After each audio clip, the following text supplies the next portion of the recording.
तुम्हाला माहिती आहे का? जर जेवणाच्या ताटामध्ये तुमच्या आवडीची भाजी नसेल, पण ही कांद्याची चटणी असेल ना, तर तुम्ही नक्कीच 1 च्या ऐवजी 2 पोळ्या खाल. पण त्याआधी रेसिपी व्हिडिओ सेव्ह आणि शेअर करून ठेवा. सर्वात आधी गॅसवर पॅन गरम करायला ठेवलाय. पॅन गरम झाला की त्यामध्ये धने, चणा डाळ, उडीद डाळ, मेथी दाणे आणि जिरे घालायचे. मंद आचेवर हलकासा रंग बदलेपर्यंत खमंग असे भाजून घ्यायचे आणि मिक्सरच्या भांड्यामध्ये काढायचे.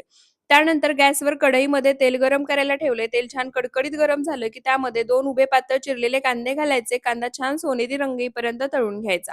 तळलेला कांदा एखाद्या डिशमध्ये काढायचा. त्यानंतर गॅसचा फ्लेम मीडियम टू लो करायचा आणि यामध्ये अर्धी वाटी शेंगदाणे घालायचे. शेंगदाणे सुद्धा मंद आचेवर छान खमंग साल टचकेपर्यंत तळून घ्यायचे. मिक्सरच्या भांड्यामध्ये काढायचे. त्यानंतर पाववाटी चणा डाळ सुद्धा हलका सोनेरी रंग येईपर्यंत तळून घ्यायची आणि मिक्सरच्या भांड्यामध्ये काढायची. त्याच तेलामध्ये 30 ते 40 लसणाच्या पाकळ्या सुद्धा तळून घ्यायच्या आणि त्याही मिक्सरच्या भांड्यामध्ये काढायच्या. त्यानंतर त्याच तेलामध्ये 15 ते 16 लाल सुक्या मिरच्या सुद्धा तळायच्या आणि त्याही मिक्सरच्या भांड्यामध्ये काढायच्या.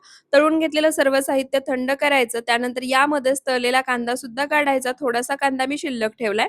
त्यानंतर लाल मिरची पावडर, चवीनुसार मीठ घालायचं. सर्व साहित्य मिक्सर पल्स मोडमध्ये फिरवत थोडंसं जाडसरच वाटून घ्यायचं. एका ताटामध्ये काढायचं. तळलेला कांदा जो शिल्लक ठेवला होता तो यामध्ये घालायचा आणि मिक्स करायचा. मस्त 2 महिने टिकणारी खमंग, झणझणीत, चटपटीत कांद्याची चटणी तयार झाली एकदा नक्की बनवून पहा आणि व्हिडिओ आवडला असेल तर फॉलो